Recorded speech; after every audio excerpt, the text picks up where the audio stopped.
the pandemic really opened up that all infrastructure is critical infrastructure, like manufacturing of toilet paper all of a sudden became critical infrastructure. And you would never think of that in the past. Like, that's not power, that's not water, that's not all these transportation or whatever. But the more and more connected we get, the more and more that this stuff has such a outsized impact on the public. I think you're going to continue to see either government step in or shareholders step in. So I think even if you're lucky enough not to have a regulator, like, it's good to lean forward a little bit and start trying to work on this and start trying to secure yourself.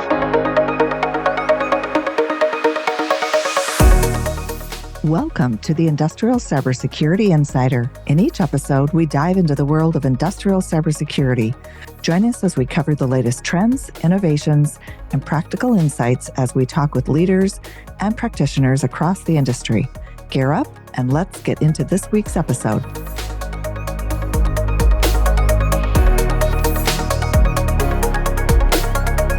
Hi, my name is Dino Busalachi with Industrial Cyber Insider, and today we have Gary Kneeland from Claroty with us. Welcome, Gary.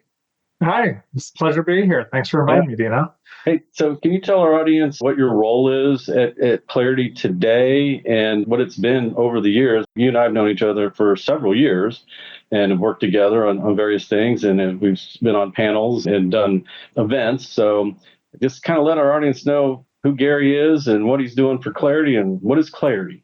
Yeah, definitely. So I'll start Claroty's industrial cybersecurity program, right? We're focused on cyber physical systems. So it's really security for your OT, your operational stuff. We do IoT stuff, medical IoT stuff, so for hospitals, commercial buildings, traditional OT, critical infrastructure type things. And we're one of the leaders in this field of the operational cybersecurity. So within Claroty, I've actually been with the company for quite a while, almost 9 years now. So I think I was the second employee outside of our mothership back in Israel. And I've done a lot of things over the years. I was one of our sales engineering folks. And within the past 4 or 5 years, I moved into our product organization. And now I'm one of our principal product managers. So I manage all of our portfolio. I work on all of our product lines, whether it's our SaaS offering like Xdome, or on-prem offering of CTD or continuous threat detection, our secure remote access platform. I kind of work with all of them and do stuff like this. If you're out at Automation Fair, I'll be there, talk to folks, talk to customers, get all that and feed it back into the product organization. Yep. 9 years working in this particular industry. So what is it that you've really seen transpire over those 9 years as companies have started learning about what these OT cybersecurity tools are capable of doing, and watching their journey from clients you've had to go back that far to new clients that you're picking up today? How has that market unfolded from your perspective? Yeah, so it's been really interesting just in the past couple of years. So I've been with Claroty for 9 years, but I was actually doing this before that. So I was at Schneider Electric before this, and I was in nuclear power when the cyber regs passed back in 2007. So I've seen a lot, like NERC SIP starting, the NEI 809 stuff with nukes, all the regulation we have now. I think especially in the past 15 years, it really kind of started. I feel like Stuxnet was a big initiating event that got people at least focused on it. But I can tell you recently, it's changed pretty dramatically. Everybody knows about it now. Like when I was starting to do this, it was very much a thing that was driven by regulation. Like you would have some companies that would have more forward-looking folks that would be driving initiatives, but it was usually forced on them by a regulator. I wasn't seeing a lot of it outside of that. Nowadays, you have board mandates. I see more and more frequently that this is folding into the C-suites. Usually you have CISOs or CIOs or even a CEO mandate that they need to go secure these networks, that they need to go do something about their operational networks. And it's really been a tide shift in that. It used to be a bottom-up type thing. If you had some engineers that cared about security, they would try and push some stuff in. And now it's the CEO doesn't want to be the next one that ends up on the front page of the newspapers or whatever, or they saw a competitor get hit, or maybe they had something happen to them. You're seeing more and more events occur, right? We're seeing bigger events occur that impact a lot bigger area. So I think it's just been changing as that's changed. I also think it's going to continue accelerating. Again, from what I've seen, we're seeing more attacks. You're seeing more opportunistic stuff. Things like ransomware and whatnot, it's hitting more and more areas. And we're also seeing regulators respond, right? In the past couple of years, we had the TSA come on for midstream pipelines and ports and stuff like that. I got to believe it's going to continue going in that direction. Like I've seen it shifting over the past couple of years, and I think it's going to continue going in that direction. So unfortunately, it's, I think, like horses out of the barn, it's not coming back. Yeah, I would agree that the IT, the board mandates have definitely opened up the door for these discussions to be had, right? One of the challenges that we see as a system integrator on the control system side is still the gap sometimes between IT and OT. And it'd be interesting to hear your perspective on how that convergence and collaboration is really going on between IT and OT. Because when I look at a tool like Claroty, a big percentage of it, I would say in the 80%, that data, those insights, is really geared for the OT folks to have to deal with, right? They have to contextualize it and determine what can I do, what can I get away with here as far as patching, making my control system environment more secure. How is IT, in your view, helping facilitate that? Or are they just kind of saying, look, I'm opening up the door, I'm bringing Claroty in, we think it's a valid technology that we need to have, but I really need execution and delivery of what the tool is telling me in my OT space. So what do you see going on in that particular realm? I think that's something I definitely see. Like certain organizations, he may own it and they'll administer it, but the folks at the site don't agree or don't want to come in and have security doing anything. Or on the flip side, they may just say, we put in the firewall, everything south of that is your responsibility. You guys deal with it. We don't want anything to do with it. I would say in both those scenarios, I don't think it's very good. I think they both have their own problems. Your OT guys, while they do know the plants incredibly well, most organizations have incredibly skilled security professionals that know a lot of this stuff, know how to respond to it, like networking stuff, all those sort of things that your off the street electrical engineer or mechanical engineer probably doesn't know super well, but they know the processes and the things like that, how it impacts at the site. And on the flip side, if your IT org is running it, like they know how to set up one of these things and they know how to do all the administration, but they need the context of what's going on at the site, how work processes work, how we can actually achieve things around operational schedules and how we need to respond. Dino, you know better than most. You can't just go patch all this stuff, right? It's not that simple. You need that context.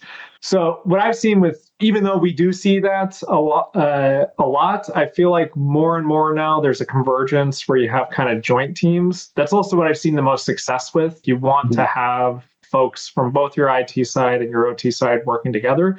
Because at the end of the day, like everybody has their own expertise. And to do this, you need both disciplines, right? You're going to have total security things. If you get ransomware in your environment and you're needing to quarantine it or whatever, you want your IT guys to be able to respond to that and drive you in the right direction. If it is a operational thing that's impacting a safety system, like you need your OT guys involved to be able to say, what can we do? Do we need to shut the plant down? Can we do alternate things to keep operations running?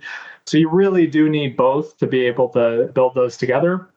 And again, if one piece of advice for anybody, the sooner you can get those folks in the same room and get them working together. I mean, you mentioned a tool like Claroty, like we give a lot to the OT guys.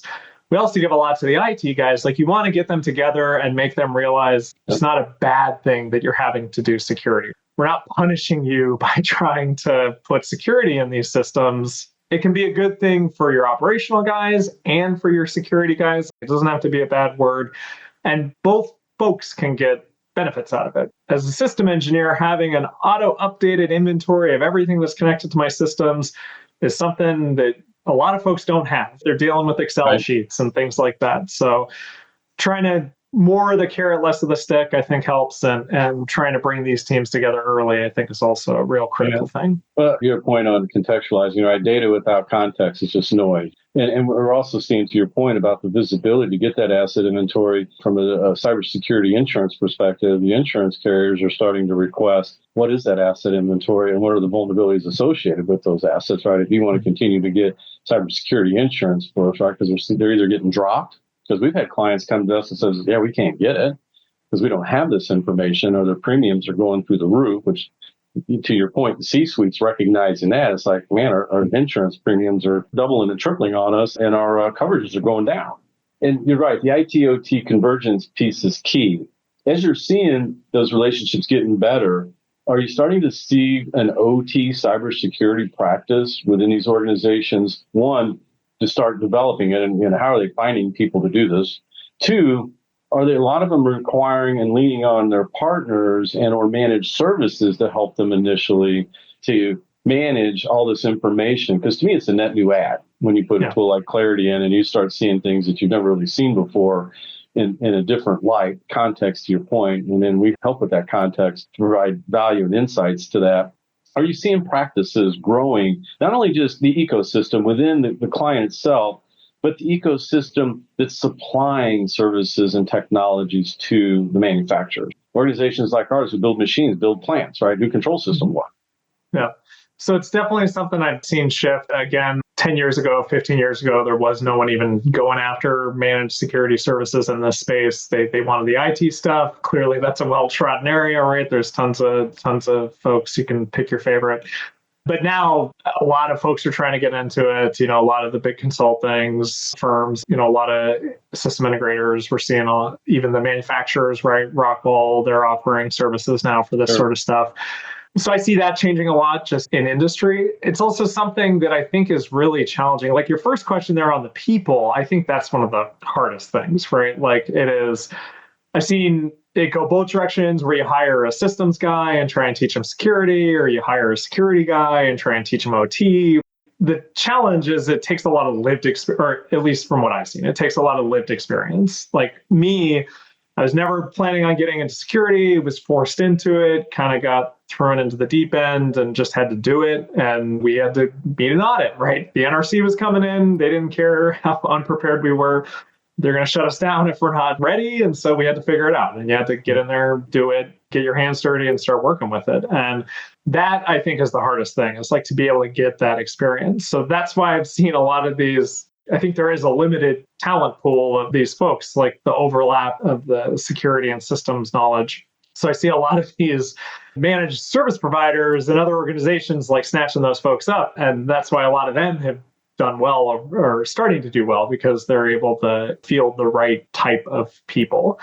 It's another thing where I have seen organizations build these themselves in-house, and it's something I think we'll continue to see more of, but it's also something I just see shift a lot with IT organizations. Are we going to do it in-house, and then someone comes on and decides we're going to move it all off to a consulting firm, and then someone else comes in and says, no, we got to bring it all in-house again. I think you see those same type of things happening here. So broadly, I think that it kind of follows that same type of shift that we've seen in the IT ecosystem over the years, right? Like it's going to get more advanced. It's going to continue to get more advanced. You're going to have more and more people coming on that are doing this. I think it's a very hot focused area right now. So I think it's going to continue expanding, and then we'll see some of these shifts keep on going on.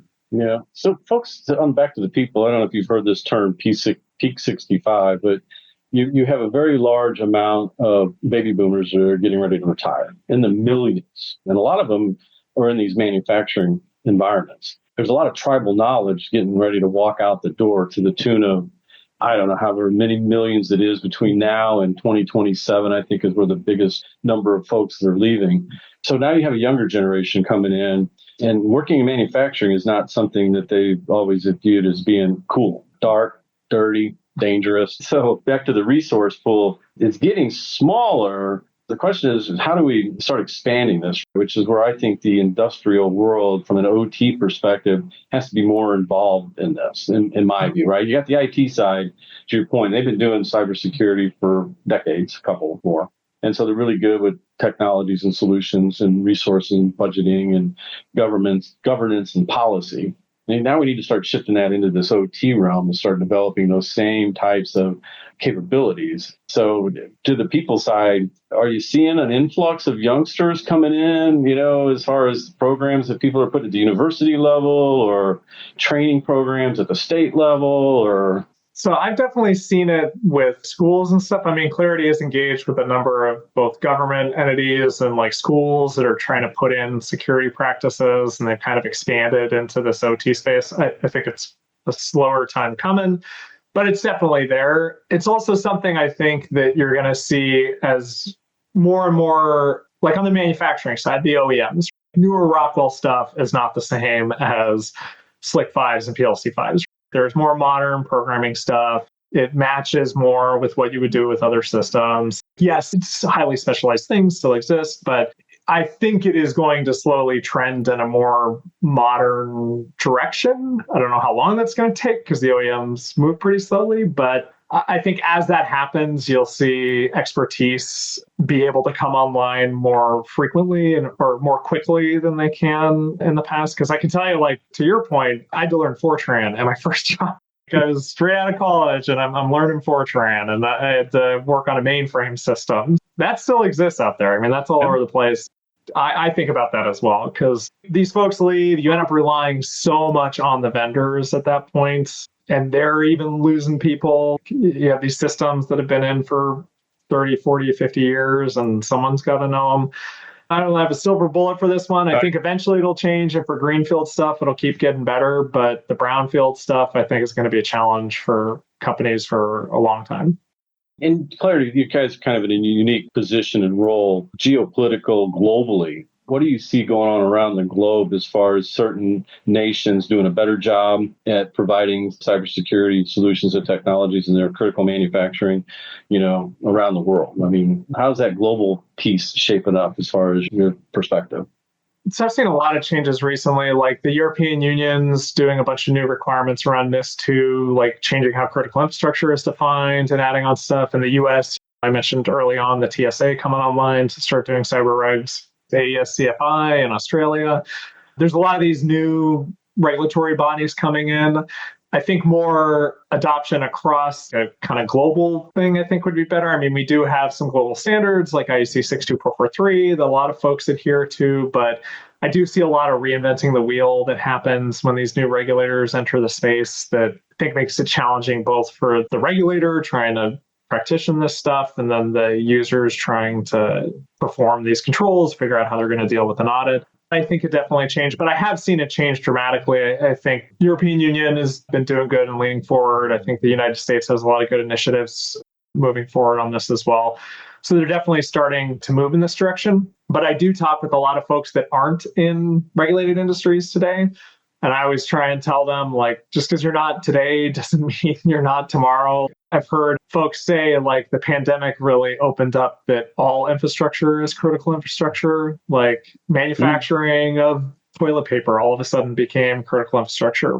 And you would never think of that in the past. Like, that's not power, that's not water, that's not all these transportation or whatever. But the more and more connected we get, the more and more that this stuff has such a outsized impact on the public. I think you're going to continue to see either government step in or shareholders step in. So I think even if you're lucky enough not to have a regulator, like, it's good to lean forward a little bit and start trying to work on this and start trying to secure yourself.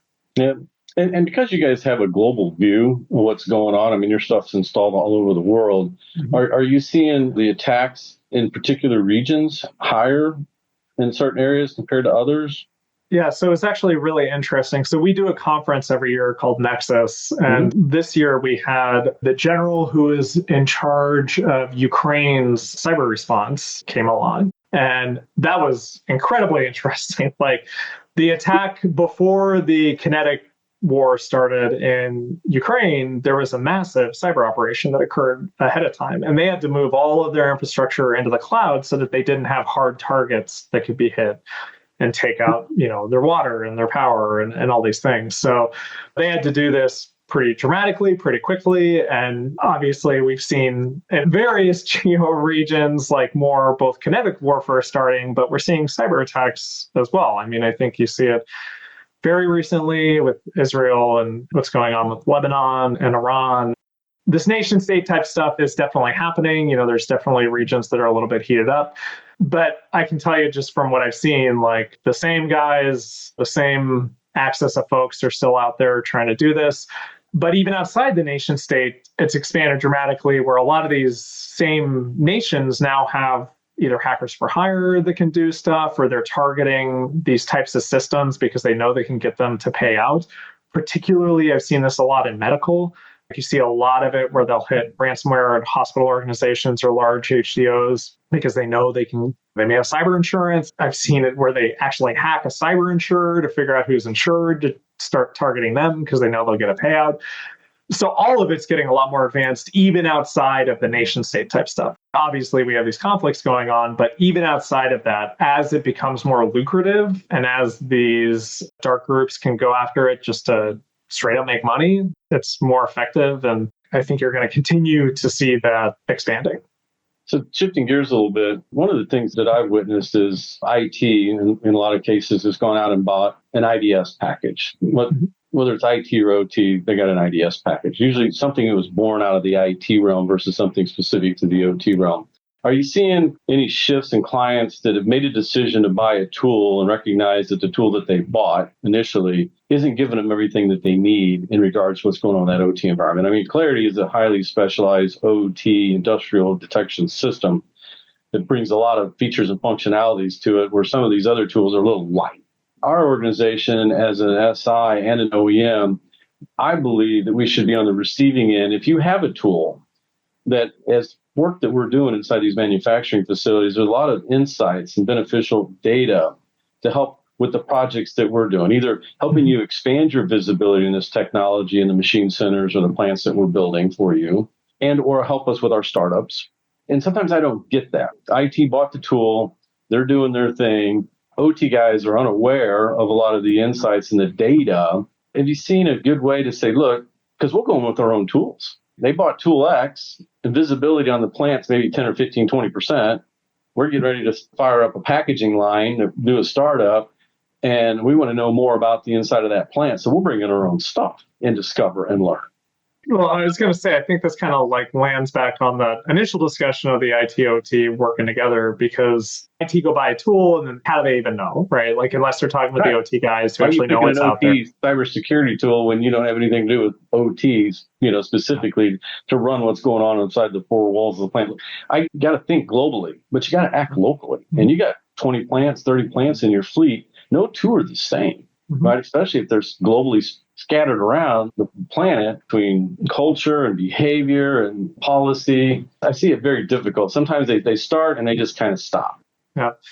So it definitely resonates with stuff I've seen. Again, it's something where you need to have the right folks involved. And this is where like Claroty really focuses on having a bunch of different tools to tackle different networks. I think one of the biggest challenges when you have IT guys go into these environments is they think, oh, we got a core switch, that's all we need, boom, we're good to go. But these networks are so complex, like especially at some of these large facilities, like you have things nested 15 deep in a building that's 10 miles away, and like you have no it's connected through a microwave line or some T1 or something. Like it just gets cellular modems. We find those. Yeah, exactly. I mean, it's not been controlled either. So not only are they big, unwieldy, and complex, but you've had random system engineers throwing stuff on there to get stuff working, right? Like, hey, I can throw this Linksys modem on here and now I can get access to this thing. I see stuff like that all the time just because this has not been controlled. It's traditionally just kind of been Wild Westies. So that's why we really focus on a bunch of different ways to get data, like different ways to tackle these networks so that you can get those, which I think is one of the things that a lot of those other tools miss, right? And that I always talk about, like, you hear everybody talk about visibility, but why do we care so much about it? Because any of your other controls you're doing build out of that. If you don't know what your baseline is, if you don't know what devices you have, you can't go remediate risk. You're not going to be able to do the threat detection that you want to be able to do because you may be missing areas, right? Like stuff that an attacker could utilize. So we really focus on trying to have different ways to tackle it, whether it's classic passive data acquisition or doing things actively, which we've built tons of different models to be able to query PLCs and OT devices safely. Or we have a tool that you can run on like Windows and Linux hosts within the environment to gather data. So a bunch of different tools in the toolbox, but at the end of the day, I mean, what you mentioned, every company is going to have a bunch of sites. They're going to have a bunch of plants that look different. It's usually not a one-size-fits-all type design. And that's where that very beginning point of get the teams involved, have a local site guy that you can work with, that can validate what you're doing, make sure that it makes sense for that site. A lot of those graybeards at the sites can tell you like, oh yeah, there's this secret closet over here. Guys, over here. Yeah, exactly. They can tell you that Yeah, we had that secret thing that we installed 20 years ago, 30 years ago, whatever, that you would never, ever know about unless you're talking with those site folks. So it all kind of goes to that collaborative nature of getting these projects to work and to be able to do it effectively. Well, as we get close to wrapping up here, future. So what do you see coming down the pipe? AI, for example. How you see an AI getting involved? I mean, your tools, machine learning has AI to it, but AI, generally speaking, not only from the bad guy's perspective, but also for those that are defending, how is AI fitting into this discussion with you guys? I've had a lot of discussions on AI. My biggest fear with AI is like the phishing, because I don't know if you've seen from this podcast, I could probably make a pretty convincing Dino AI out of this thing and try and phish someone in your family. That sort of stuff does scare me quite a bit, but from the attacker side. But I can tell you from our side, it is something that we're looking into. I think one of the unique things is with companies like Claroty existing and some of these big threat research firms coming online, you have access to a lot of data. So I think more of the regional and vertical specific attacks that we may be seeing, being able to try and identify attack campaigns as they're happening and warn other people as it's happening. I think that's a really hard thing to do without AI because you're dealing with a lot of data and it's all real time. You have to be doing it very quickly. So that's one of the interesting things that we've kind of been kicking around. Some of that sort of stuff to be able to do some of these more advanced data analytics. I think also from like a visibility point of view, trying to identify areas where data could be better, automated protocol discovery. There's a lot of devices, a lot of different types of equipment manufacturers, a lot of different protocols, and being able to automate some of the discovery and analysis of some of that is something that I think is kind of an interesting use case. So those are some of the things that I've seen from that front. Another thing that I see just generically in the industry, like I mentioned active before, I think that was pretty cutting edge. Like 5 years ago, 10 years ago, no one was talking active. I think was a pretty bad word. And now I think most folks are open to it, depending on the industry. Some of you listening may be totally against it, but I can tell you when I was a system engineer, I've turned around on it. I believe it's a good thing now. Crawl, walk, run, right? I mean, This is a marathon. It's not a sprint. You need to just start leveraging these technologies because the insights are very valuable for the organization once you did find out what's going on there. Because my experience is folks don't know what they don't know, and what they think is going on in their environment is not quite what they think. There's a lot of weird, whether it's remote access into the environment or just behaviors of people, even if it's just folks that just aren't trying to be malicious, they just make a mistake. So how do you catch those things, whether somebody's making a PLC change or adding an asset or introducing a new protocol or open port into the environment? You got a control system, all of a sudden it's connected up into the internet. And if you don't have the continuous view of it versus a snapshot in time, that's the thing that I see that needs to really change, because some folks just feel comfortable in believing that I'm still an island. Or the machine center, if I need support, I connect it into the wall network that puts me on the plant corporate network for this small amount of work that somebody's going to do for an hour. And the goal and the intent is to unplug that when they're done. Well, sometimes that doesn't happen. And sometimes that link stays out there. And so now you have a path in. All right. Well, I'm looking forward to seeing you in Anaheim in a couple of weeks at Rockwell Automation Fair. And we'll have to go out and have coffee and chat about how things are going in the OT cybersecurity space. Yeah, definitely. Yeah. Again, thank you for inviting me. I'll leave the folks out there with just talked a lot about a bunch of different stuff. There are solutions that advanced quite a bit in the interim time. If you are dealing with this, there is help. Solutions like Claroty, folks like Dino and his organization that can help you try and get this moving forward. So yeah, thanks, Gary. Good seeing you. Thanks for tuning in to the Industrial Cybersecurity Insider. To stay up to date with our latest episodes, be sure to click the follow or subscribe button now. And if you found this podcast helpful or have a topic you'd like us to discuss, please leave us a review or let us know. Thanks again for listening. See you next time.